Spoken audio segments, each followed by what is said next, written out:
Hello everyone, welcome back on साया commerce classes. सो 12th students, मैं आपके सामने फिर हाजिर हूँ अकाउंट्स की एक और नई वीडियो के साथ। अकाउंट्स में हम डिस्कस कर रहे थे dissolution of a partnership firm. जो पार्टनरशिप फर्म को डिसोल्व करने जाते हैं तो उसके लिए हमने कुछ पॉइंट्स को डिस्कस कर लिया था कि क्या क्या अकाउंटिंग ट्रीटमेंट करना ज़रूरी होता है। आगे बढ़ते हुए आज की क्लास में हम डिस्कस करेंगे प्रिपरेशन ऑफ कैश और बैंक अकाउंट। कि भाई जब हमने अपनी पार्टनरशिप फर्म को ख़त्म करना है या पार्टनरशिप को ख़त्म करना है तो उस कंडीशन में या तो हमने कुछ हमारे पास अगर हमारे हिस्से का कैश आता तो हम विड्रॉ करेंगे, अगर हमें पे करना है फर्म को तो हम उसको डिपॉजिट करवाएंगे। ये सारे के सारे कैश और बैंक के अंदर आते हैं। कैश आइटम और यहाँ पर बैंक ही देख के चलेंगे। देखते हैं प्रिपरेशन ऑफ कैश और bank account. This account is prepared at the end close last of all. कि सबसे लास्ट में हम क्या करते हैं कि कैश और बैंक अकाउंट प्रिपरेशन करते हैं जब हम कोई भी कैपिटल पे कर देते हैं किसी भी पार्टनर को, या हमने जो पार्टनर का लोन था फर्म ने उसको वो पे कर दिया। ठीक है, ये सब पेमेंट करने के बाद आती है कैश और बैंक अकाउंट प्रिपेयर करने की बारी। ये लास्ट में ही मानते हैं। This account help to verification of arithmetically accuracy of account as both side of this account must be equal. यही माना जाता है कि जो कैश और बैंक अकाउंट है हमारा, वो हमारे बिजनेस के अंदर अर्थमेटिकली एक्यूरेंसी को दिखाता है कि हमारा कैश और बैंक का जितना भी जो हमने अकाउंट तैयार किया, अगर इसकी दोनों साइड इक्वल आ गई तो हमने जो भी बिजनेस के अंदर लेना था या कैश देना था वो सही में किया है। ठीक है, इसके लिए नोट क्या करेंगे हम, इफ कैश और bank balance both are given in the balance sheet one account to prepare either a cash or a bank. अगर आपको बैलेंस शीट में दोनों गिवन है, कैश भी और बैंक बैलेंस भी, तो उस कंडीशन में आपको या तो कैश अकाउंट तैयार करना होगा या बैंक अकाउंट तैयार करना होगा। If cash account is open, अगर आप कैश अकाउंट ओपन करोगे तो एक एंट्री करोगे, an entry with drawing the bank balance is made. हम ये सोच के एक एंट्री कर देंगे कि जितना भी बैंक बैलेंस था वो हमने ड्रॉ कर लिया है। इसी तरीके से अगर हम बैंक अकाउंट तैयार करेंगे तो उस कंडीशन में भी हम क्या सोच के चलेंगे कि हमने कैश को विड्रॉ कर लिया है, तो हम एंट्री इसकी रिवर्स कर देंगे, bank account debit to cash.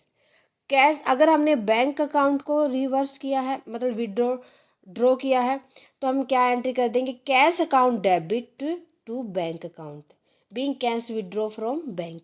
जब हम क्या कर लेते, जितना हम कैश था हमारा वो बैंक में जमा करवाएंगे तो क्या हो जाएगा, bank account debit to cash. ये रिवर्स एंट्री हो जाएगी।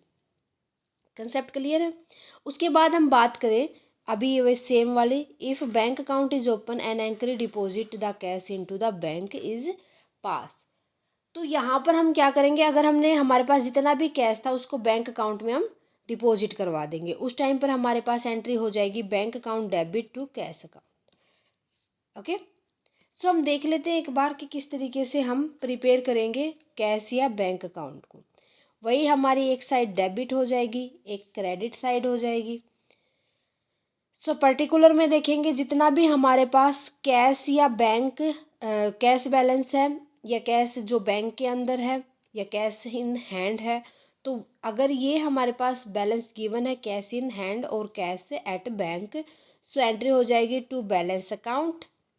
अगर हमारे पास कोई भी बैंक अकाउंट है, बैंक ओवरड्राफ्ट है, तो उस कंडीशन में हमारी एंट्री हो जाएगी by bank BD bank overdraft से। ठीक है, अगर कोई भी असेट रियलाइजेशन किया हमने, एसेट हमने रियलाइज की है, बढ़ाई है, उसका प्राइस बढ़ा है, तो उस कंडीशन में हमारे पास एंट्री हो जाएगी टू रियलाइजेशन अकाउंट। अगर यहाँ पर लाइबिलिटी पे की है हमने तो उस कंडीशन में हो जाएगी बाय रियलाइजेशन अकाउंट। ओके, या कोई भी हमने रियलाइजेशन एक्सपेंसेस पे किए हैं तो उस कंडीशन में हमारे पास एंट्री हो जाएगी by realisation account. Okay, to partners capital account, अगर कोई भी पार्टनर कैश ब्रोट करता लेके आता है तो उस टाइम पर एंट्री हो जाएगी टू पार्टनर्स कैपिटल अकाउंट। अगर वो विड्रॉ कर लेता है excess cash paid to the partner, अगर उसको ज़्यादा पे करनी होती है हमने कैपिटल तो कैश, तो उसके कैपिटल अकाउंट के क्रेडिट साइड डाल देंगे बाई पार्टनर्स कैपिटल अकाउंट, और ये हमारा किस साइड आ जाएगा, कैश और बैंक के क्रेडिट साइड में। अगर कोई भी पार्टनर लोन पेड करता है तो उसमें बाई पार्टनर्स लोन अकाउंट से एंट्री हो जाएगी कैश या बैंक अकाउंट से, कि पार्टनर्स ने ना लोन दे रखा था, उसको मिल गया वो लोन, तो उसके लिए इनकम होगी उस टाइम पर। क्लियर है? तो इस तरीके से हमें कैश और बैंक अकाउंट प्रिपेयर करना है। होप आपको कंसेप्ट समझ आ गया होगा कि किस तरीके से हमें एंट्री करनी है, क्या क्या एंट्री करनी है यहाँ पर, कैसे हम कैश और बैंक अकाउंट को प्रिपेयर करेंगे। फाइनली देखो, पहले जर्नल एंट्री करनी है आपको, उसके बाद ही अकाउंट प्रिपेयर करना है।